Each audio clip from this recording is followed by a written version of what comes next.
Welcome, everyone, to another exciting episode of the Average Ontario Anglers Fishing Podcast. Now, if you've listened to our podcast before and you think you know what to expect, you're in for a doozy this time because it's a little different subject matter. So, we try and keep things informative and educational, giving tips and pointers on different angling techniques or stories. And we will have some of that today, but this is kind of one of those special episodes. We usually do one or two a year, and it's now time for more unbelievable fishing lore.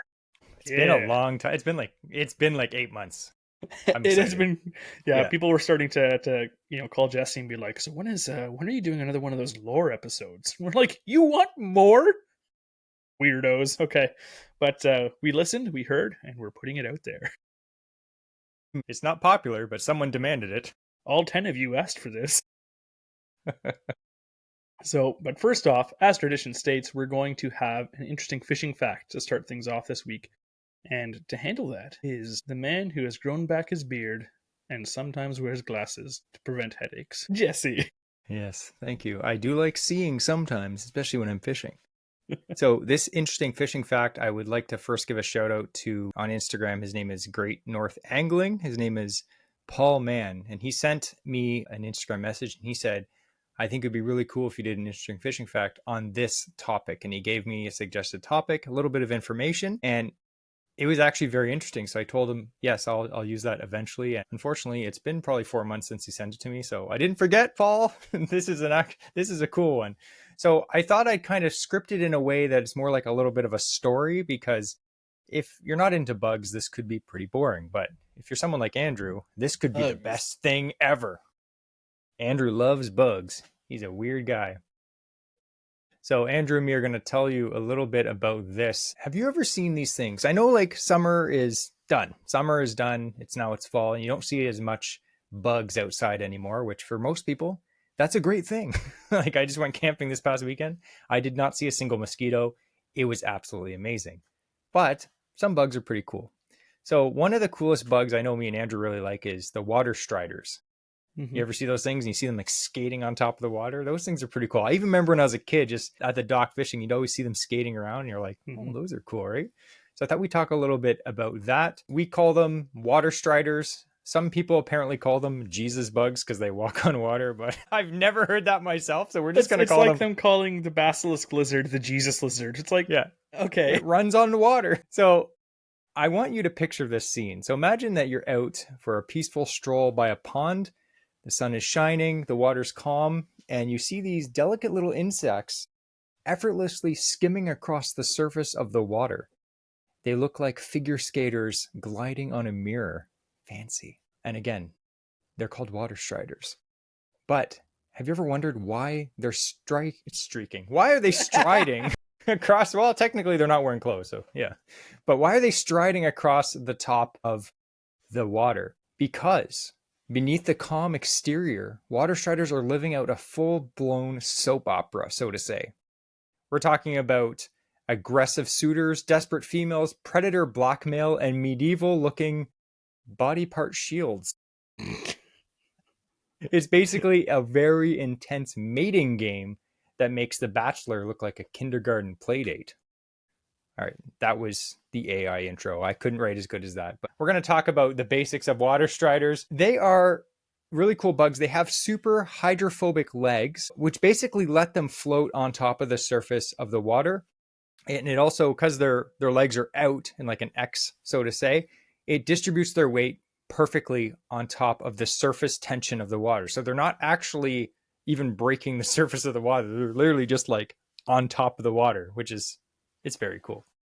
It's kind of like us wearing snowshoes on like hard snow, and we're just like standing on top of snow if you're not too chubby. Wouldn't it be like it's like us skating because we're on top of the water? Hey, winter is coming. I guess you can do both those things in winter. So anyway, if you ever wondered why these things are actually skating around on top of the water, well, it's actually interesting. The male water striders, they're basically focused on one thing, and that is mating. That's their main thing in life. They want to do it apparently as many times as possible so that they can, pass on their genes to the next generation. They're bugs. Like they're not perverts or anything. That's just what they're doing. but they're not super subtle about it. So there's, like how some animals, you'll see them and they'll be like, courting each other, or like, their feathers go out and they're trying to impress others. Not so with the water strider. It's kind of sketchy how they, you know, pass on their generation, so to say. So basically, a male water strider will spot or find a female water strider and basically just jump on top of her back, like without a choice, just like jumps on top of her. Not good. So the female's goal Well, is, not for our species. yeah, we're talking about bugs, okay? So the male's goal is to have his, to mate. The female's goal, because producing the eggs that she has to produce, it takes a lot of energy and she only has so many eggs. So she doesn't want to waste that on just any water strider. She's very picky. So I they have an want to idea choose, where this is going. yeah, they want to choose wisely with a high quality male. Who knows how they decide what a high quality water strider is? I don't know. Maybe he's wearing a gold chain. Who knows? I'm picturing all of a sudden she turns into a bucking bronco, and the male who can hold on is the one who's proved himself worthy.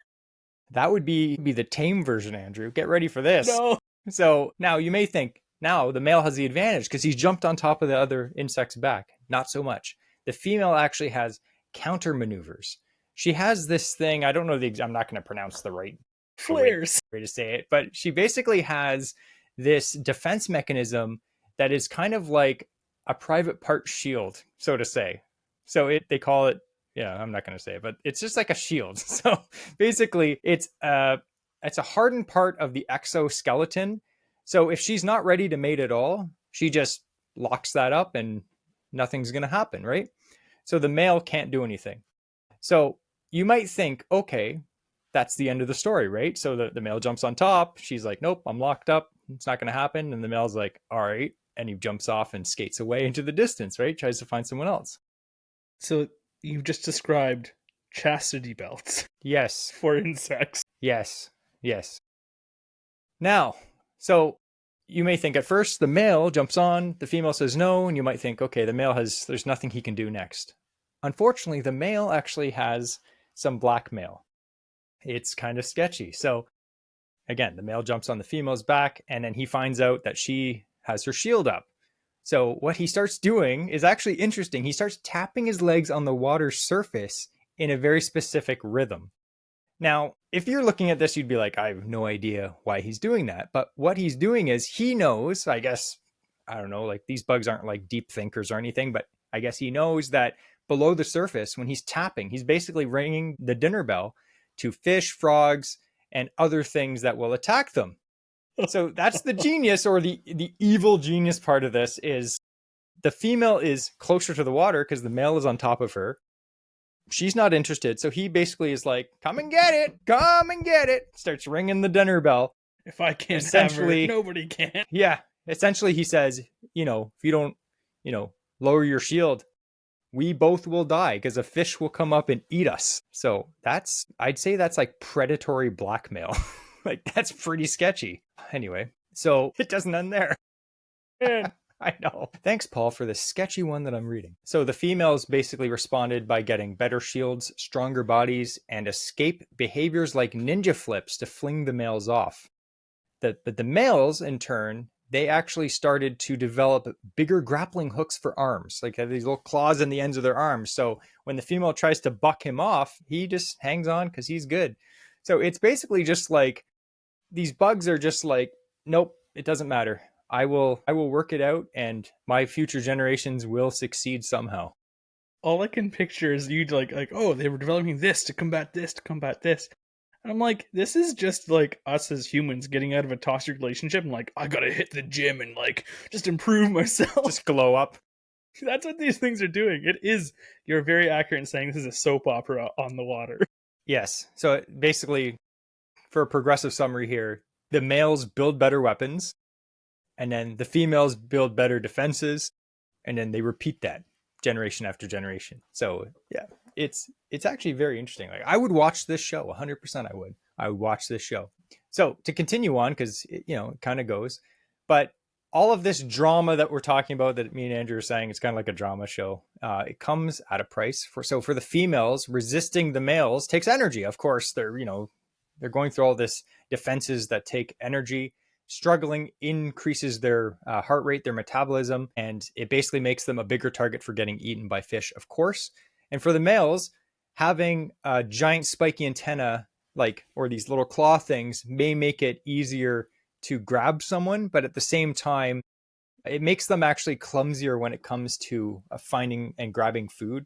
So it's kind of like a catch-22. It's good for one thing, but it's not good for the other thing. Scientists said, neither side wins completely. It's just a constant back and forth, a living example of what biologists call antagonistic coevolution. I don't know what that means, but it's stupid. That's hilarious. So that is interesting.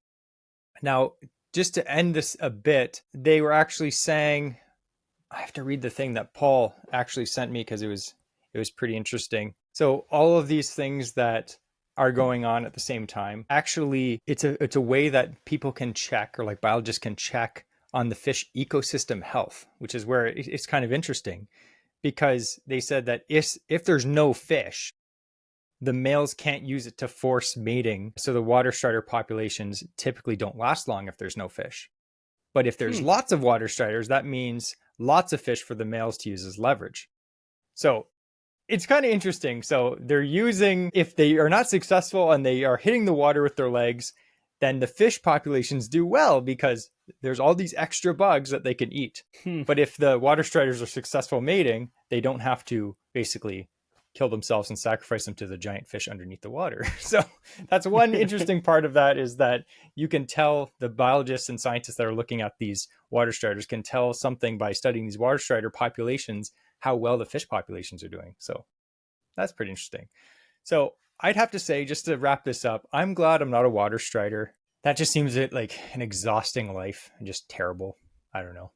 Or maybe I'd be lucky. Maybe I'd jump onto another water strider and she'd be like, yep, we're good. And I wouldn't have to, evolve claws. Andrew, on the other hand, he'd have some giant claws. I'd be hitting the gym after every unsuccessful. You just see a water strider and it's just literally punching the surface. Rage. It looks like Larry the Lobster from SpongeBob. So anyway, we would like to thank Paul Mann again for sending that in. If you guys have an interesting fishing fact that you think is interesting, and probably not as weird and gross as this one, make sure to send it to us. Send us an email at averageontarioanglers@gmail.com, and we will check them out. We really appreciate any feedback or, cool things like this that we can do. Because you know what, Andrew, we do have some interesting fishing facts that, every once in a while we're like, this one's awesome. But sometimes it's nice when people do the work for us, right? That's right. Yeah, big thanks to Paul for him to be so bold to say, Paul, you're the man. Yep, you opened yourself up to an opportunity by letting us say something that you sent us. So, all right, we're gonna move to our. Actually, Jesse had told me he has something, a little extra thing this episode as well. So he has interesting fishing fact. Later on, we're gonna have a story time, but right now we have some fishing news. So, what news do you have that has come up that has piqued your interest? It's not news, it's more AOA news. So it's kind of like, some news. I would just like to add, because we didn't really mention this before, we started doing this maybe a few episodes ago.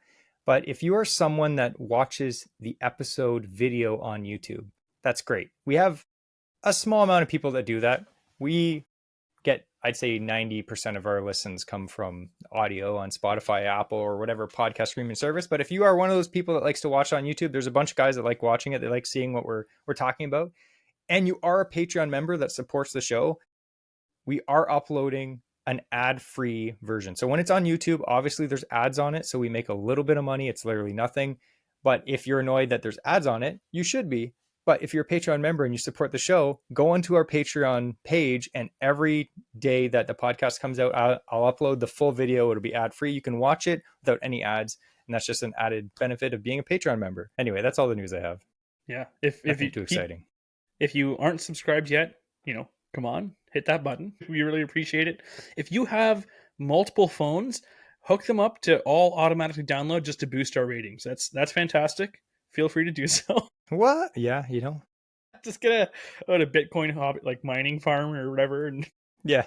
constantly downloading or streaming our podcast just so we look better. Did you see the latest Superman movie? I haven't yet. No. Okay, I won't. This doesn't really ruin it for anyone, so this isn't really a spoiler. But there's the scene where they have like a bunch of monkeys. Like, there's like thousands of monkeys, and they're all online, just causing social chaos.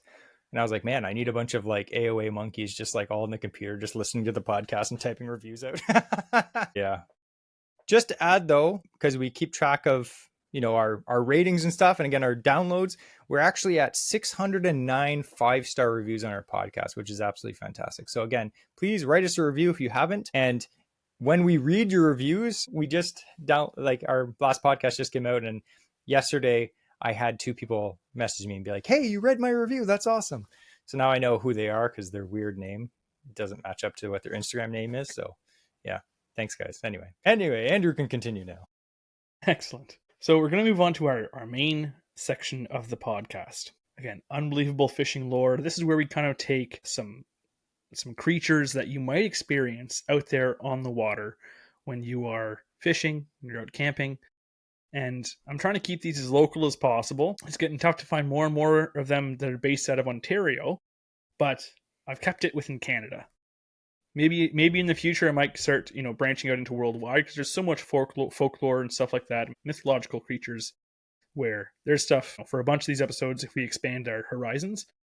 But this one is still focused within Canada. We have thousands of kilometers of rivers, of coastline, of lakes. We have a variety of freshwater to saltwater. Between all these waters, there's a bunch of creatures. Some we love, things like bass, pike. Not many people like pike, but I like pike. Yeah, loons. We love loons. But then there's weird things. Then you have things like Nessie. Well, that's in Scotland. But, Beaverton Bessie.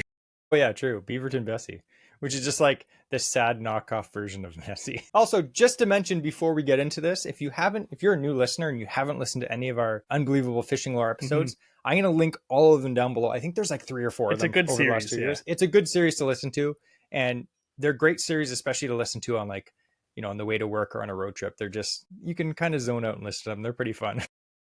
I highly recommend zoning out.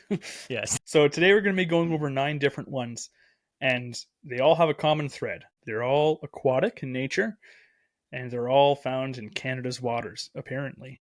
Now, I do want to say, I have a hidden kind of surprise in this one. One of these 9 is completely made up. And by that I mean, like, maybe, like, some of them are 100% real. Like, dude, 100% real. One of them only is 100% not real. I made it up. Okay, you personally made it up. Okay. I made it up. I was going to say, because some of these cryptids, the drunk weirdos that live by the lake made them up. Nope, those are real. Okay. This is 100% historical facts. You can take that to the bank, people. Okay, so there's 9, but really there's only 8 because one of them is made up. Yeah. So let me Jesse, guess. At the end of it, Jesse's going to guess. I'm only going to say... Actually, I'm not even telling you yes or no on the air. Next week, I'll let people know what the one was that was actually made up by myself. But smart. I want to hear Jesse will give his guess at the end, and then people can comment down below whatever they like their guess is for the episode. And then next week on our next episode, I'll let you know what the actual one was that I invented. You know what? I won't feel that bad because most of these sound crazy. So even if I pick one that's real, it's not like I sound like a complete moron. So Jesse and I are going to take some turns reading some of these. I'll send Jesse the whole link or the outline for these. So I'm going to start the first one. This one is the Ponik, the serpent of Lake Pohenegamuk. I'm probably going to butcher most of the names. I'm sure Jesse will too. Don't come at us. I don't have the time to try and figure out how to say these properly. Well, see, that has an accent aigu, which is pronounced like an A. So it would be Pohenegamuk. I don't know. Just kidding. Keep going. It's in Quebec, so... Parlez-vous français? No. In Bas-Saint-Laurent in Quebec.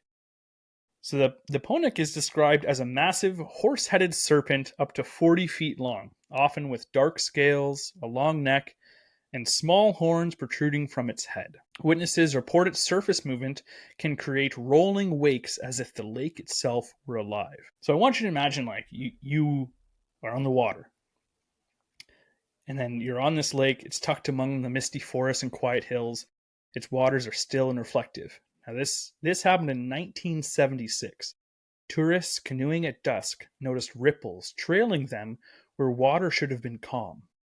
At first, it looked like a log, one recalled, but the log was moving against the current. Then, with a sudden burst, the lake erupted. An enormous dark shape broke the surface, revealing a long neck and horse-like head crowned with small horns. For several seconds, it lingered, watching, before vanishing with a crashing splash. What would you do if all of a sudden you're like, the water's like a little ripply behind that canoe? And all of a sudden something the size of a tree is just like, it bursts out of the water and just stares at you for like a few seconds. Well, hopefully if I was wearing my glasses, I would see, but if I wasn't, I'd be like, I wouldn't say anything. It's funny how a lot of these stories just are like, and then there was this log. It's like, maybe they're just logs. We had talked about it before on another episode. We had come up with, Jesse and I like to come up with our own mythological creatures or folklore kind of creatures when we're camping on different lakes. We had one when we were backwoods camping up north, and it was the log eel. Yes, the log eel. We had this whole like story we had up about it, and it just looks like a regular log, but then only once every few years it feeds on flesh, but otherwise it looks just like a log. And yeah, I think a lot of this stuff is literally just, a tree was floating and it kind of like had a weird little wiggle in the water. Yeah. So there are older tales that speak of the Ponic following boats, keeping just out of sight but sending rhythmic ripples across the water. Kind of like the wind. One fisherman described hearing a steady whoosh right behind his canoe, only to find the lake eerily empty when he turned. While skeptics suggest that sturgeon or drifting timber, locals maintain Ponic behaves unlike any fish, reminding all who visit that the lake has its guardian lurking beneath the surface. This one, I'm sure it's real, right? It's real. 100%. But it just sounds like every myth we've ever talked about is like a bunch of people saw a floating log and they swear it's an animal. And then it turns out to be a log or a sturgeon every single time. But there's always like a few crackpots that are like, no, it's I saw it once. I fed it a bologna sandwich. Okay. I'll tell you though, the one thing is, if I was in a canoe like these people, any large splash is terrifying. So yeah. Especially when it's like the sun is set like at dusk or whatever, and the sun is dipped below the horizon, so you're seeing just like long shadows. You're seeing like the shadows of an island or the shoreline behind you. You can't see anything. And then your mind is constantly building things up. Yeah, things get a lot scarier at night, especially when you're like on a lake. It's just like instantly, like it could be water that you fish all the time. As soon as it gets dark, it's like a completely new world. You're like, where's the dock? It's like right behind you. All right, that doesn't sound fake. So yeah, that's like the traditional, like quintessential lake monster, right? Yeah, I'm hoping Andrew's fake one is just like the unicorn pig. I'm like, yeah, I know. I did pretty good, I think, of disguising it in with all these. All right, I'll read the next one. So the next one is not based on a fishing lure, the Ned rig, but this one is called Old Ned. So Old Ned was alive long before the Ned rig was invented. And this is the Lake Utopia monster of New Brunswick. So if you're out on, the East Coast there in New Brunswick, you've probably heard of Old Ned. And Old Ned is not, that old guy that fishes by the dock with, no shoes and a backwards hat. Description: Old Ned is a massive whale or serpent-like creature. That's usually what it is. It's like, well, it could be this or this. Reportedly 30 to 40 feet long with a wide, dark body and the occasional spout of water or foam. Sounds like a whale to me. And it's in New Brunswick. So, I mean, that's plausible. Mm-hmm. Yes. Like if it was in Ontario, you'd be like, nah. Okay, so the indigenous, Andrew always makes me read the ones that, I apologize in advance. The Passamaquoddy people spoke of the dangerous waters between long before European settlers. They basically have warnings that carried all the way to the 20th century when two fishermen in 1932 reported being chased halfway across the lake by a rolling beast spouting foam. That would be terrifying if that is a real thing. So imagine like this huge whale or something is flying at you across the lake, not just for a few feet, across half the lake, and it's not stopping, and foam is shooting out of the top of it. It's like being chased by a train, but in the water. I'm picturing like a dragon boat race, but the guy in the front, instead of like keeping the beat, he's just spraying a fire extinguisher at you. Yep. It's funny because what do all of these things have in common? Usually a canoe. They describe the canoe rocking violently as something surged behind them. Really, let's be serious. When you're in a canoe, it is usually violently rocking. Let's be serious. They said that the thing surged behind them, silent except for the water itself heaving in great waves. Decades later, sightings continued. In 1996, I was 5. I was Locals saw, 3. you child. Those 2 years really aged you. I know. Decades later, in 1996, locals saw a massive shadow gliding under the surface near the same time a man drowned in the lake. Some took it as proof Old Ned was an omen, appearing before tragedy. Fishermen still claim to feel watched when alone on the lake at dusk, as if the water itself is tracking them. Whether a giant fish or something stranger, Old Ned's legend has made Lake Utopia a place of both beauty and unease. Okay, I like the name though. unease though, that's bad. Sometimes when you think someone's looking at you and you have that feeling and it's just like the sixth sense, just like you can sense it, you know? Imagine fishing all the time and as you're fishing by yourself when it's like dark out and you're just like, ooh, it's a bit spooky. And then all of a sudden the hairs on the back of your neck stand up and you're like, someone's watching me right now. And you look on the lake and there's no one there. It's just the water. Terrifying. This one doesn't sound made up, Andrew. Nope. I can definitely see a 40-foot creature being there in a small lake. Well, you know what never though? know. Like, I mean, hey, it could. Maybe a whale like jumped over a small like levee and it landed in this lake and it just like lived out its days there. You know, Yeah, why not? it's like it free willied right over like a small piece of land. I'd honestly rather be dealing with Old Ned myself than the last monster because the last monster just seemed more lame. This one's way cooler. It chases you across half the lake and then the rest of the time it's just not there, but you feel it. You're like, oh. Yeah, except when you go to tell people, "Oh, what happened? I was chased by Old Ned." They're thinking like, I don't know, what are the being prey for some weird predator that's not a creature. I don't know. It's like, oh, Old Ned was chasing me again. That's old Ned. He's the drunk guy that owns the steamboat down the lake. What's it for? He just likes driving it. He chases people around. He's wearing a Speedo. All right. Man, These are getting better. I see that Andrew put these in a certain order. I curated some. Yeah. I can tell. And the ones that Andrew's to read, I'm like, I'm glad I don't have to read this one. Then I look at the next one, I'm like, dang it. So the next one is the Cadborosaurus, the Pacific serpent in British Columbia. So this one lives in the coastal waters of British Columbia, particularly the Cadboro Bay near Victoria. Victoria, BC, that's a huge city. People recognize that. It's on most maps. But so this one is in the coastal water. So it is ocean dwelling. So his nickname is Caddy, and therefore I will be calling him Caddy because it's easier to say. He's a long-bodied sea serpent with a horse or camel-like head, undulating coils, and flippers. Reports suggest it can reach up to 50 feet in length. Anytime I get to say the word undulating, it's like, yes. It's the best. Yes. It's the best lures undulate. It's been a few episodes since you said that. I'd say probably like 20. So Caddy has been reported for centuries. He appeared in both indigenous traditions and settler newspapers. In 1933, there was a Victorian couple. They claimed to see a 40-foot serpent rolling gracefully through Cadboro Bay, its head rising above the water like that of a horse. I'd love to see like a serpent. I guess, yeah, serpents move gracefully, I would say. Like, even when you see like a snake on the ground, it's like, yeah, they have that nice like sachet, Yeah. They're slither. smooth. Yeah. I guess that's a good way to say it, gracefully. But when it said earlier, it's like undulating coils, I'm thinking something like corkscrewing through the water. That's terrifying. No, but its head just doesn't rotate. It stays still. The body's like going around it. You ever see like a water snake and it's kind of just like swimming and you're like, okay, that's kind of cool. And then you see like a 4-foot one and you're like, less cool, more scary. I'm cool with water snakes as long as I know where they are. Yes. If I feel it on my leg, not good. So 4 years later, so that would be 1937. Whalers allegedly cut open a sperm whale to discover the partially digested remains of a similar creature inside.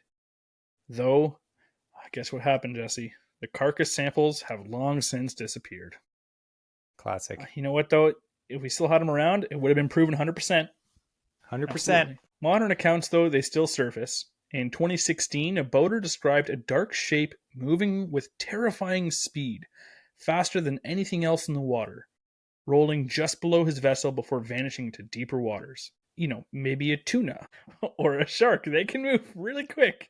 So to many, Caddy is proof that the Pacific still hides secrets, vast, elusive, and larger than we're prepared to imagine. I agree, the ocean is massive. It has stuff we have no idea about. There's scientifically proven things, and I won't get into it now, but like the colossal squid they know so little about, all they know is they've caught juveniles that are huge, and they've found sucker scars that are way bigger than you can imagine, like bigger than your face for just one sucker. There are monsters that we have not seen that are out there, especially in the ocean. So something like this, I could see. It may not be exactly as described, but a creature this size, I can see this being real. Well, for sure. Like I just looked up and it's like how much of the ocean has been explored. Less than space. It's so varied. Some people are like, oh, it's this much or this much, but it seems like the consensus is about 5 to 10% of the ocean has been explored. And the way I look at it is you don't realize how big the ocean is. Like I've never had the privilege to be like out in the middle of the ocean where you can't see shore, and shore is like thousands of miles, like hundreds of miles in every direction. But it's such a vast amount of water and it's so deep. I think of it the way is like you can fish a lake that has musky in it, giant musky. Like if you saw one in 2 feet of water beside the dock, like a 48, 50-inch musky, you'd be like, that is giant. Like there's no way that you could never not see that again. But unless you're searching for those fish, you might see it once in a lifetime in that lake. You know what I mean? Mm-hmm. And that's a muskie. They're not overly intelligent. Imagine these like super intelligent, like dolphins are very intelligent, right? But like maybe there's other species of sea fish or like sea monsters, so to say, that are very intelligent and big and fast and they can go deep. And they're in that 95% of the ocean that we can't, discover. And they're smart enough to stay away from humans. Like 100% I agree with you. Because like even like you said, the big squid, like they only find ones that randomly die. It's like, what? Yeah. Oh, yeah. I don't know. This one, I could see this. I just always think it's funny that they're always like, they claim to be 40 to 50 feet long. It's like, that seems to be the standard size that everyone says that the sea monster is. It's never like, oh, it's 17 feet long. That would still be terrifying. But it happens to be 50 feet long. Like, I don't know how long that is, but that's like a transport bed length, Yeah. Like, oh, that's pretty big. I don't know. This one sounds made up just because it sounds like it's called the Cardboardosaurus. It sounds made up. All right, this one right here, I think so far is the one that I'm going to say sounds the most made up so far. And I can see Andrew's eyeball twitching slightly, so that maybe means I'm right. It's because I'm looking at you and then at me to make sure I'm not looking stupid. When I look back, my eyes are like crossed. It's true. All right. That's cool. I could see that. Although I do find the fact that it has like a camel head the most terrifying. Descriptive things. Yeah. Because I feel like if I was fishing and this like big head came up beside my boat and it was a camel, I'd be like. The creepiest thing is it comes up with a camel head and it's like, okay. And then it starts chewing on something. And the camels have that like really weird like side to side jaw motion. Yeah. That freaked me out. All right, this next one, I don't think I'm going to be able to pronounce this. I'm going to take a stab at it. It's the Sissyutlo. I'd say Sisweetle. Sisweetle? Maybe. I have no idea. Sounds like a Pokemon. Sisweetle. The double-headed serpent of the Pacific Ocean. Another serpent, of course. But double-headed. Double-headed, double. Remember that SpongeBob when he's like, I got this double jellyfish net. It's triple the fun. He's like, Patrick, there. All right, Sisweetle. I'm just going to call this the Sis. The Sis. Okay, the Sis is a double-headed serpent of the Pacific Northwest. The location of the sightings, coastal waters of British Columbia and Washington State. So it likes to scare Americans and Canadians, much like Andrew. So this is the description of this. It's a giant serpent with 2 heads and a human-like face at its center. Only two So heads, but three faces. okay, so I don't get it. It has two heads, but it has three faces. Is It has a the middle face in the face just middle, like apparently. on the stub where it's like neck would be? Where I the don't before know. the neck separates into two, the human face is down there. I don't know. All right. That's terrifying, but this gets worse. It says to have invincibility to warriors who respect it. It Okay. can confer. It can give It can give invincibility to warriors. Okay, so it gives Yeah. invincibility to warriors who respect it, but its gaze can paralyze or destroy enemies. That's pretty cool. I have all respect for a double-headed snake with a man face in the middle. Just let that be known. It's like the worst version. It's the Medusa you have at home. Ugh, it's literally terrible. All right.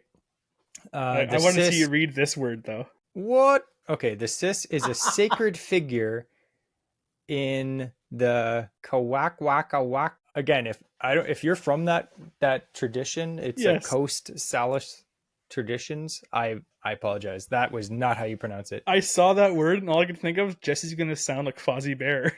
Kawaka waka. Yeah, it's Kawakwakawaka. Okay, anyway, but it Yeah, appears on totem poles and masks a symbol of strength. I find Native Canadian and Aboriginal like stuff very interesting. They're one of so the most cool. Yeah. interesting cultures. Yes. But some of the names I just can't pronounce, so I apologize. So it's on totem poles, which I love seeing totem poles. Those things are super cool. Oral histories describe its passage as unmistakable. This is the cool part. You've probably seen this when you go bass fishing sometimes. The fog thickens suddenly, the air grows still, and the water ripples as if it's alive. One of the elders recalls traveling by canoe when the Oh, ocean boiled without wind. He insisted that they cross the path of the Sis, the weird thing I'm not going to pronounce, though the serpent itself remained unseen. So he what basically a was like, story. let's go see it. And then it didn't show up. They're like, Uh, it's foggy. That was it. He's like, here comes the Sis. And nothing happened. And so the legend remains. But then he said, for those who do glimpse it, the stories differ. Some speak of warriors gaining supernatural resilience, others of paralysis and fear. That's probably what would happen to me. Even today, fishermen tell of strange wakes following them in calm water, as though the double-headed serpent still roams beneath the Pacific. I think that would just be a shark just following you. I don't know. I think this is the same serpent as the last one as Caddy, except this one has a deformity. He's like that one in the family who just came out looking weird, and he's got two heads and a face in the middle, and they kind of just shunned him, and he had to be on his own. So this is, I mean, the creature itself is pretty terrifying. Like it's, again, a serpent with two Mm-hmm. heads and a human face. I think any animal with a human face is terrifying. Like any animal, like picture it. Like you see a dog with a human face, that's terrifying. Ask That's AI to do that that's a for you. skinwalker. It's stuff out nightmares. Yeah. But I love this. I love the story about this because most of the stories are things like oh, it's we saw this and it reared its head and we saw the creature. And this story is just like we were in a canoe and it got foggy and the water had waves and we said that was it. It's like tell your oh, that's sweet. grandchildren. I'm gonna do that way more. We're gonna be out and just like any weird noise or splash that we hear. It's just like you know what that was. That was the sis. This is salute. Yeah. I don't know. It's a little more, whoever saw this or made this up, who knows? They had a little bit more of an imagination. I'll say that. Most of them are just like, it's a log and it's a fish, but it looks like a serpent. At least this serpent has two heads and a human face. All right. Next one. So the next one, we're back in Ontario. There's again, Yay. we had a lot that featured in Ontario in previous episodes, but this one here, I was able to find another one. So the glimmerback, the shimmering Ooh. forest fish of Lake Kettle, Ontario. So Lake Kettle, it's near Algonquin Provincial Park. It's described as a carp-sized fish, which is a nice change. Everything's always like sturgeon. Carp are big too. So a carp-sized fish with jewel-toned, iridescent scales and a tall, sail-like dorsal fin. Its amber eyes glow faintly at night, and it's said to leap several meters out of the water, scattering light like a prism. In the summer of 1998, there were 3 Toronto campers fishing at Lake Kettle, and they claimed to see something extraordinary. Night had settled in, and mist rolled across the lake, and a massive fish leapt high into the air, its scales scattering moonlight in dazzling flashes. Its eyes locked on ours, one said, glowing like lanterns. The following night, while paddling near shore, they felt a humming vibration run through the canoe.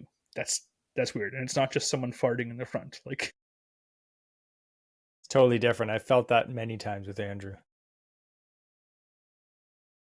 looking down, they watched as the fish herded minnows into a perfect circle that shimmered like a living chandelier beneath the water. They left Lake Kettle convinced that they had been followed by something rare and intelligent. Locals, however, had already given it the name Glimmerback as the guardian of the lake. I like that one just because it's just, again, I could see that. Like, mirror carp exist, which are, you know, when you have an abnormal scale pattern. Like, I'd like to think of one as being just like super shiny. Remember that that book we read when we were kids? It was like called like Rainbow Fish, and he had like different colored scales. Yes. And he was shiny, and then he eventually like gave all his friends one of his scales so they could all be shiny too. Yeah. Maybe I that's forget what his lesson relative. that taught me, but It taught you that you can remove parts of your body and give yourself an increased chance of infection just to make your friends happy. Never do and that. they never appreciated it. That's true. This one, it seems more like a pipe dream. Like someone literally had the worst camping trip. They were both sick. Like, you know when you're sick and you're just like you're having fever dreams and you're like, I'm gonna go camping anyway. I've done that before with Andrew. I was like just over a flu and I was just like I was still so out of it and we went camping anyway. These guys were literally just like whacked. That, or they That's, went foraging for some mushrooms earlier and they yeah. just can't identify proper ones. And they literally saw like a fish jump out of the water and they were like, whoa. It's just a regular, like a half second. For them, it was like minutes. The clouds opened up, a beam of light went down, light reflected. Then they looked in the water and all the fish were schooled around singing songs. Yeah, I don't know. This one sounds made up or just like really lame at the least. Yeah. Interesting. All right. So Go I was ahead. actually thinking in the middle of all these different creatures. Speaking of, I figured since you're back in the thoughts of being in Ontario, Jesse was just recently camping. And so I thought I'd give him the opportunity now to tell us about his monsters that he saw during his trip. See, I see how I set him up there. Do I with that. Go tell us, Jesse. All right. So I went back to this lake we went camping at. It was nice. It was my wife and her sister's family. We went to a nice provincial park up near North Bay. Beautiful lake, small lake, but there are muskie in the lake. And last year I went, I caught a decent muskie, had a bunch of follows. And I said to Andrew, I'm like, this lake is perfect for small boats. Like there's muskie in there and it's a beautiful lake. It's just absolutely gorgeous. So we made a plan to go up there in October during prime muskie season, right? And it was like bluebird skies and just flat calm. And we went and we're fishing this beautiful lake with beautiful spots. Mm-hmm. Didn't see a single fish, like zero, no follows, nothing. And we were just like 2 days in a row, just like dejected, like this. Like usually, even if you're terrible at musky fishing, you see at least one, you see something, right? So I went up just like with just all the hope in the world this time. And we went up Thursday, Friday, Saturday, Sunday. Thursday, we got up there, we set up the site, and then I went out fishing 2-3 hours before sunset. And I knew this one weed bed. This lake, it's a shield lake, so it's super deep, lots of rocks. But if you find weeds there, there's always a muskie there, always. And there's this one weed bed. Like there's very few weed beds in this lake, but if you find them, you know that there's fish there.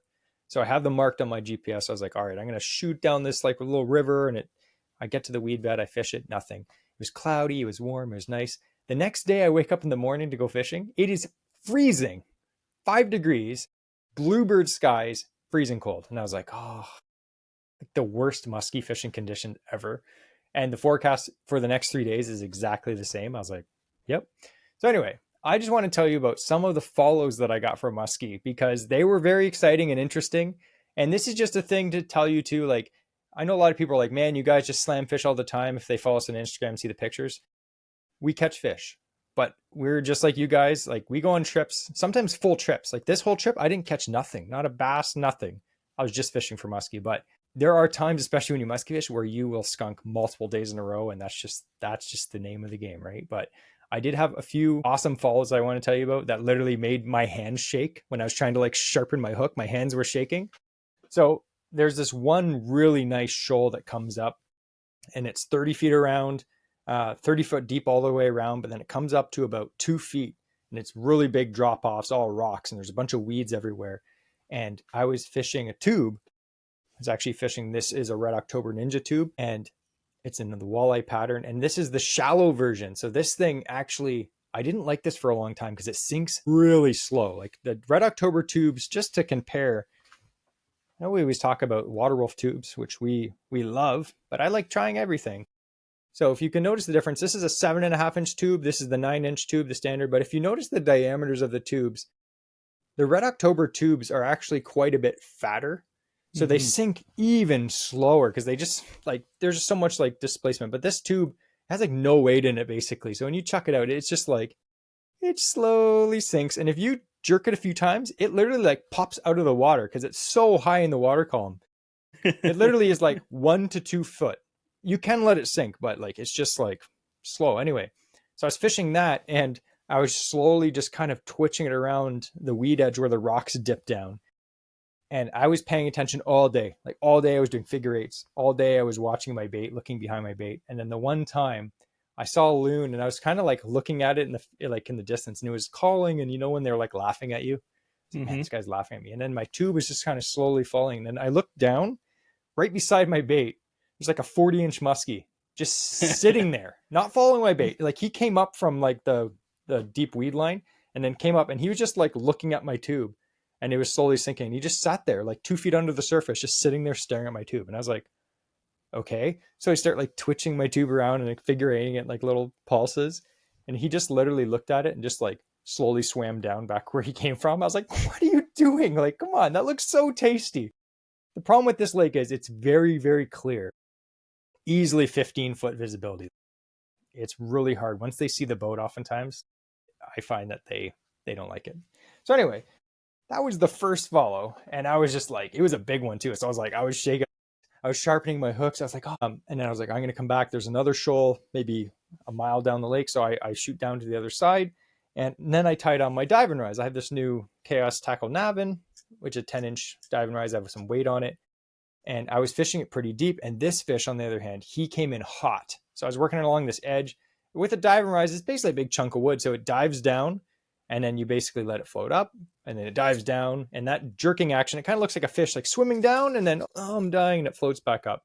It kind of looks like an injured bait fish, I guess. But the drawing power of these, like Andrew, like we've been fishing these for a while, but the drawing power, fish come out of nowhere just to look at these things. A lot of times. Remember that big one that came out to look at your suic like twice last year or 2 years ago? Yeah. They just love looking at them. So anyway, I have this big walleye suic or like diving rise, and I'm jerking it down, and all of a sudden this fish comes out of nowhere, similar size, like 40-inch. Like it was a big fish. And it starts like following it really fast. I'm working it towards the boat. It comes right up, looks at the bait, and then last minute swerves away when it saw the boat. And I was like, what? Like I thought he was coming in hot. I thought he was just going to open his mouth and grab the thing. I was so mad. Oh, that was that day. Later that day, I saw another muskie. He wasn't following my bait. He was just swimming around. So the next day I was actually fishing with Ryan, our fishing buddy, and he was actually up at the park too. And he's like, hey, want to jump in my boat? We'll go for muskie. I was like, absolutely. So I went out, and this is the funniest thing ever. We had fished hardcore muskie all day. Like all day we were chucking big stuff, tubes, diving rise, all that stuff. Didn't see a single fish. And I was like, this is weird. Like, let's go to that shoal where I saw that other fish. And he's like, all right, let's go. So we went back. I literally was fishing the Beaver Baits Baby Beaver, which is like an articulating hair. It's like a fly that you cast with a regular rod. And you fish it kind of like a diving rise, except it doesn't float up, it sinks down. So it's kind of like jerk, and then it sinks, and then jerk, and then it sinks. And fish love it. I'm literally fishing this for a long time, nothing. And then it got to the point where Ryan is smart. Ryan will take snack breaks. He'll be like, I need to eat some food. I need to drink some water. So I was like, I should do that. So I had this bait on my rod, and I just like had maybe 5 feet of line out, and I just like put it in the water because his dog was in the boat. And I was like, I don't want my lure in the boat because the dog will, especially if it has fur on it, it might try to eat it. So the lure was hanging about 4 feet under the water. I'm just sitting there eating a sandwich. And then I look down in the water, and like out of nowhere, there's like a big muskie just literally staring at it. Like it's literally like Ryan was still fishing. So the trolling motor was moving the boat. So the bait was just slowly moving. And this muskie was right behind it, like literally 6 inches behind it, just staring at it and slowly moving with it. And I'm like, and Ryan's like, look. And I look down, and this huge muskie's just staring at my bait. And I just like slowly grab my rod, and I just like twitch it once or twice, and the fish is just like, and just swims down. I'm like, what? We couldn't get a bite. And I know a lot of guys are like, well, you should have been doing this or that. We talked to everyone there. Everyone was telling us they had a brutal weekend that weekend. Just bluebird skies, super cold front that came in. It was like the worst of everything. It was like, it went from 26 degrees one day to like 12 degrees the next. It was bad. But yeah, did see a bunch of muskie, and 2 of them were really big. And then that beaver, the fish just staring at the beaver underneath the boat. Like I've seen that happen on like people's Instagram videos when they just have a bait hanging over the side of the boat. Yep. But it was just funny just looking down, and it's just like right there looking at it, swimming with the boat. I was like, oh. But anyway, this weekend, me and Andrew are going fishing with Ryan up on the French River. Mm-hmm. By the time you hear this, it will have passed. So wish us luck in the past. I don't know. Anyway, I like that's that. My story. That's a good story, because it's a good example of the fact that even us today, we can have the same stories that people had back then of, you know, like, oh, we went out, the fog rolled in. That was the beast. Went fishing. I saw one. It was a beast. Yeah. Where's the proof? I don't have any. Yeah. Did you get a picture? No. I wish I had my GoPro set up for at least the beaver one. That would have been so cool. It's just like, absolutely, man, if I had caught that fish, that would have been like one of the highlights of my fishing ever. Just like see a big muskie just staring at your lure underneath the boat. But worst case scenario, it grabs the bait and just pulled down and just pulled my rod in the water. There goes my rod and reel. I would have swam. The water's ice cold. So we have 4 more, and there's 2 that are kind of fun, especially because they're a little different than our traditional sea creatures, because they're more humanoid. Ew. So I figure we'll each take one. So I'll do the next 2, and then you can do the 2 after that. Okay. Thanks. So Kamokwa, the Lord of the Undersea. This is a mythical underwater palace off of the Pacific Northwest coast. That's where he resides. Komokwa is a supernatural ruler of the sea, living in a palace filled with copper, treasure, and marine spirits. He controls tides, currents, and sometimes the fates of those at sea. I hate the idea of, if like, this is one I know doesn't exist, but because I don't believe in fate at all. But imagine like it's not just a chance of like, oh, things can happen, but like I could be an idiot on the water, or I could do everything right and someone's like, no, you're supposed to die. Like, no, it's terrible. I feel like there was fate in that musky fishing trip. I was like, why am I not catching fish? They're like, thou shall not catch fish today. I show you fish. Thou shall not catch. It was Kamokwa. Dang it, Kamokwa. I hate this guy. So stories of Kamokwa describe him surfacing as islands that vanish back into the sea. So in 1964, a Haida fisherman rowed, again, small vessel, toward what appeared to be a small forested island, only to watch in shock as it sank beneath the waves. His father explained, Kamokwa has shown you his house. This reminds me of the one that we have made up, was the Opionga killer. Yeah. And it was like a giant snapping turtle with like a beaver tail and the head of a muskie. But like its back is like an island's like size. It has like trees growing on it, and that's the Shield Lakes. Yeah, that's those little islands in the Shield Lake could possibly be the back of the Opionga killer. That's what that reminds me of. So now the one thing that Opionga killer didn't do is reward people, but apparently those who honor Kamokwa may be rewarded with luck or healing, while those who disrespect the sea risk misfortune. I mean, that basically just disrespect the sea is going to teach you a lesson. To this day, sudden fogs, whirlpools, or disappearing land masses are spoken of as signs of his presence. Reminders that the ocean is alive, ruled by forces beyond human control. Like, it's weird. What kind of does scare me about this whole thing, though, is, sudden fog. Okay, odd, but understandable, right? Currents, wind currents, ocean currents changing, temperatures, fluctuation, sure. Whirlpools, yeah, stuff can happen underwater. There can be, again, currents can change, cause a whirlpool. Disappearing land masses. That is terrifying. Wait, that still happens? Like, go right past that island. I'm like, what island? It's gone. Imagine that. I'm like, Andrew, man, you'll catch fish by that island. You go there, there's nothing there. You're like, that liar. It's like that interesting fishing fact I did a while ago about Kettle Lakes. Where they're built on top of like that certain type of rock that will just all of a sudden can open up and it just leaks into caverns and the lake's gone. But now it's land falling into oceans. The next one is Thetis Lake Monster in Victoria, British Columbia. Now this is a cool one because, again, we always talk about sea monsters as being serpents. This one is a humanoid creature with silver scales, webbed hands, sharp claws, and large yellow eyes. This is the kind of thing that like would freak me out if I saw it. Like fishing, I get freaked out when I go fishing and there's like some weirdo just standing on the bank, he's like, "Hey, what are you doing?" He just looks weird, has a small dog that's yapping too loud. It's like that kind of creeps me out. I hate that. Yeah. Seeing like one of these, I'm like, ooh. So on August 17th, 1972, two teenagers swam, big mistake, in Thetis Lake when a scaled creature lunged from the water, clawing one boy's hand before vanishing. 4 days later, the boys reported seeing it again. This time, watching silently from the shallows. I get the heebie-jeebies. Like anytime I think of like human eyes underwater, like looking out. Like I think Jesse and I were talking about that. We were fishing at night for salmon, and I can't find the video, but there's like a video of I don't know, it's a harbor seal or a leopard seal or something on a dock, and the guy's like looking into the water, and it's like seal eyes just looking up, but they look human, and it's so creepy.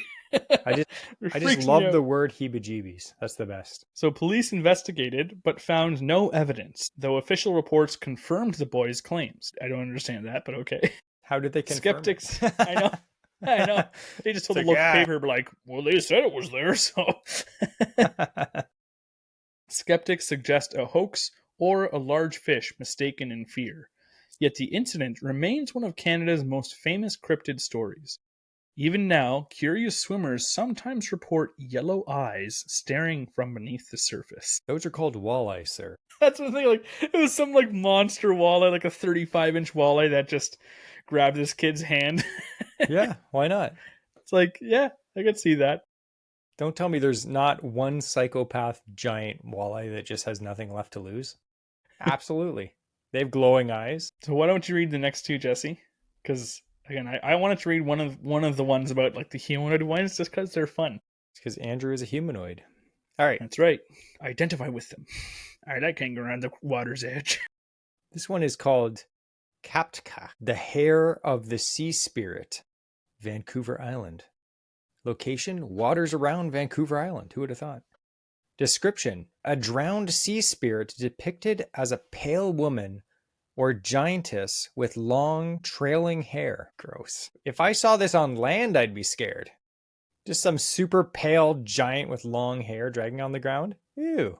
Get out of here. I hate seeing my wife's hair on the shower wall, let alone just like going fishing and just a mass of it.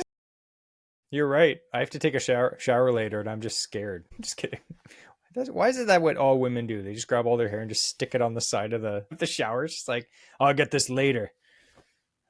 It's like, okay. Just a side story for all those guys out there that are, in a relationship with a gal that has hair. So, when hair goes down the drain, Andrew's a plumber. He'll tell you it backs up. It's disgusting. And if you've ever had to pull hair out of a drain, it's disgusting. If you're listening to this while you're eating your breakfast, I apologize.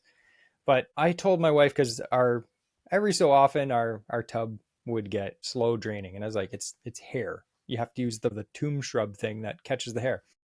So I don't want to sound like I was like, to teach my wife a lesson, but I made my wife clean out the hair out of the tub. And it's so gross. She's like, we need to buy one of those shroom things immediately. So yeah, as a plumber, I will say the tub shroom is the best for catching hair before it goes down a drain. Of all the products out there, I would say that one works the best. We're going to put the link down in the bio. Just kidding. Please sponsor us, Tub Shroom. Imagine that. AOA brought to you by Tub Shrooms. Catch that hair before it goes into the lake. And when you pull it out, you barf. Net. Ew. All right, back to the cryptid, which is just as terrifying as a drowned sea spirit depicted as a pale woman or giantess with long, trailing hair. Her gaze can bring misfortune. Honestly, if I saw that, I instantly would be like, I feel misfortune. A dead person. Great. Like, it's describing a corpse floating along, but like, it's misfortune. Like, yeah, I gotta spend the rest of the day talking to the police while I found this dead person floating here. Yeah, that's not good. But unlike the hair in your wife's shower, her hair is said to carry luck if treated respectfully. Story. This is the story of this. Fishermen speak of finding strands of hair tangled in nets, shining faintly in the light. In the 90s, a man told of weeks of overflowing catches after carefully removing such strands from his gear. Others tell darker tales. Those who ignored the hair suffered poor fishing or sudden storms. Because legend is a reminder, fortune and danger live side by side on the water. To this day, many fishers quietly whisper respects when strange debris drifts near their boats, just in case the sea spirit is watching. So that's disgusting. So it's like, oh, I found some hair in my net. And he's like, good luck to me. The other guy's like, ew, hair. Pulls it out. He's like, gross. And then a storm kills him. So I love the end. It's like the whisper respect when debris drifts near the boats. Meanwhile, I'm just like, camping in Algonquin Park or whatever. I just see a coffee cup floating by. I'm like, dang, idiots. Like, scoop it out, throw it out. I'm vacationing better than they vacationed. It's true. Yeah. Well, you know what? This one is the most terrifying to me because I think a long-haired, pale, tall woman is terrifying. No offense, I feel that's what you look like. The most likely thing I would experience, like of all these things, what's the most one I would likely come across? Probably a drowned person. Like, unfortunately, I had we've been fishing again. We live like in the GTA area. We've fished like harbors, and I remember one time we were fishing the harbor, and there was like helicopter with lights. Like, look, a few times you'll see the police helicopter with a searchlight looking around for random stuff. And then the one time we found out the next day that there was a body found floating in the harbor that we were fishing the night before. We're like, oh, yeah. Great. Like, I feel like that's something that, like, unfortunately, that's probably of all these sea monster creature things is probably what I'd have to end up seeing in my life. Yeah. So make sure you wear a life jacket and don't be a drug dealer. Yeah. Yes. And now you know. Keep your little hair comb. Take some of that. Make sure you comb it nice. Keep it. Wrap it under your hat or something. And then you're going to catch a new PB. Just a little story talking about that. Don't mess with evidence, people. Yeah. Just a little story. Salmon season is basically over for us. Like, we were fishing the harbors a lot, and the river mouse and the sports ball, flatback canoe. Did really good trolling this year. Like, our best year in years. It was a great salmon run. We caught a lot of amazing fighting fish this year. Like, the fish were top tier this year, right, Andrew? The screaming runs. We had 6 days in a row. Not 6 consecutive days, but 6 trips in a row that we went after work. That every single day we went out, we caught multiple fish. Like, there was no day where we went out and caught nothing. It was crazy. Usually you get skunked once in a while on a bad day, but even on the bad days, we caught them. It was a great run. But anyway, me and Andrew we were trolling in front of this river mouth, and we passed by this like thing that looked like a hand, and Andrew's like, is that a hand? And I was like, it was dark, right? So I was like, I don't know. And I was like, no, it's just a glove. And he's like, but what's inside of the glove? And we passed it once, and I was like, that looked like a hand. And then as we trolled around again, it was floating like bumped this, your though. rod. Like, it looked like it grabbed your rod because your rod's like sitting in the water as you're trolling. That would be a terrifying cryptid. It's just like, like on the Addams Family, like the hand. Yeah. Just like a hand that comes out of the water and chokes you while you're fishing. That'd be terrifying. Okay. People are like, fishing is so relaxing. We're like, depends where you go. All right, here's the last one. I wonder if you're listening to this, which one so far do you think is the fake one? Because it's getting pretty tough because they all sound equally lame. I still think before I read equally lame. Before I read... Thanks. No, I know. But before I read the last one, I still think it's the Cardboardosaurus one that Andrew made up. The one that's a caddy. Because it just seems way too standardized fake. It's just like, it's like he made that up. He wants me to believe that it's real just because it seems just like pretty like, why would I make up something so lame? Haha, I know. I know. Anyway, this is the last one. Andrew gives me the ones that have weird names. So this one is called Pugwis. Pugwis, the sea-dwelling wild man. Sure, we all know one of those guys. I have to tell you, when I was doing research, and we're going to get into this one, but all I could think of when I read this was combining it with the name we talked about earlier, was Old Ned. And it made me think of Old Greg. You want to drink some Baileys from a shoe? like that's picture that character now if you haven't seen Old Greg, but like it's a reference to a YouTube video, but my goodness, this reminds me of Old Greg. So now you can carry on. This is one I did want you to read, Jeff. Why are you fishing my waters?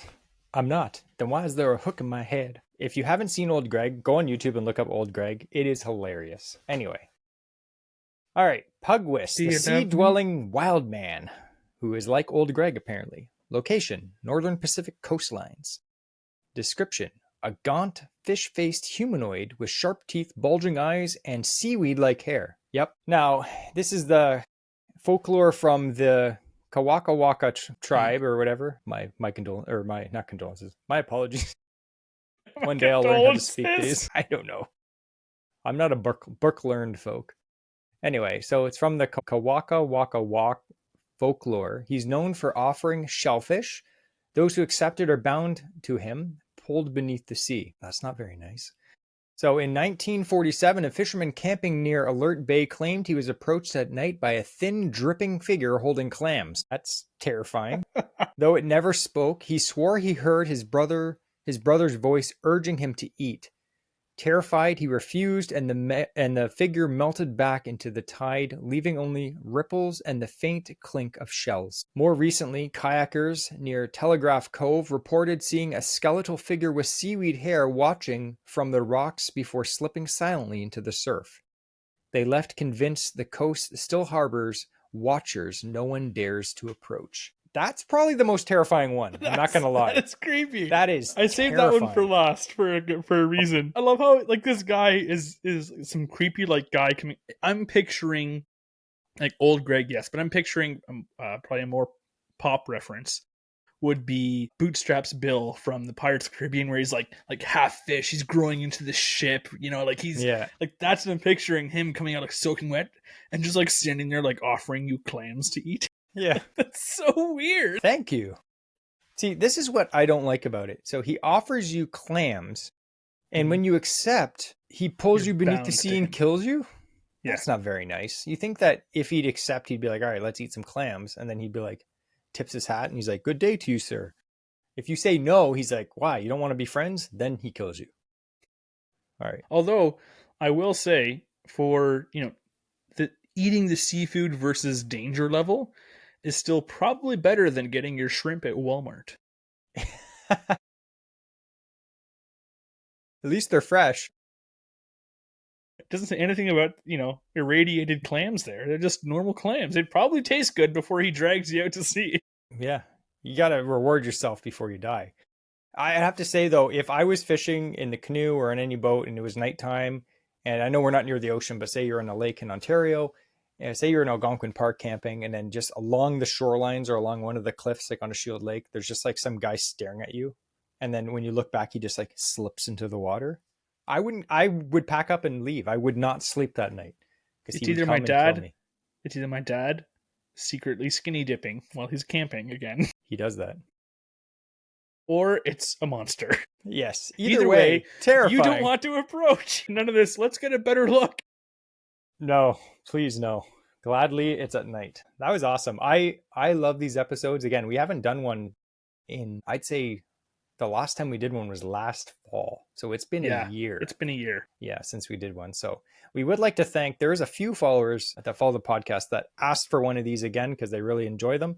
I know it's not as much about fishing, but it kind of breaks up the thing. The last few episodes, we've had a lot of awesome guests. Like we say to our listeners, we are almost at 120 episodes at this point. A lot of people will message me and be like, hey, do an episode on this or this. And I'm like, we did last year. Check it out. Because they started listening recently. Go through our episodes. Go through the backlog. There are literally over 100 episodes that cover almost everything that we could possibly think of when it comes to Ontario fishing. So check it out. And if you want to hear a specific episode and you check it out first and you don't see it, then you can ask us to do something new. But we don't bite. If you're looking for an episode, send us a message, send us an email. Best way to get a response is an email, which is down below in the show notes, or send me a message on Instagram, and I will send you the direct link to the episode you're looking for because I know where they all are. But anyway, yeah. And I just wanted to mention as well, I'm not sure by the time this episode release, we may be sold out again on hats. I'm not sure. Again, we have another limited supply of the AOA hats, like the gray one that I'm wearing here. We also have the blue and white. So if you are interested and we still have, feel free to email me. It's averageloonmerch@gmail.com. And if you have some availability, I'll let you know.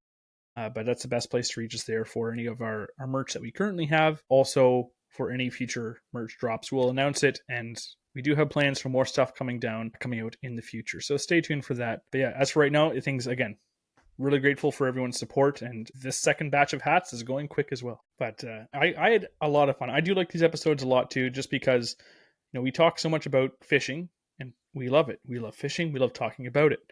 But it's kind of fun, like I said, to break it up, to have these in there, because Jesse and I will have random conversations about the weirdest stuff. Oh, yeah. And so we started doing this podcast to kind of show, like, yes, be informative about fishing stuff, but we always, like we talked about before, we always found ourselves funny, or I shouldn't say that. We entertained ourselves with our conversation, and we're like, I bet people would listen to this. So that's kind of where this kind of style of podcast comes from, is us hoping to continue to entertain you. But yeah, feel free to give a like, leave a review for episodes like this if you do like them, if you want more. And we still have lots of other regular content, I would say, coming down the pipe still for this season. Yep. Back to fishing next episode in 2 weeks. So, yeah. But before we go, we have, as tradition states, the quote of the week. And to handle that is... I think my main quote would be, life is short, but if a freak offers you clams at the lake, just eat them.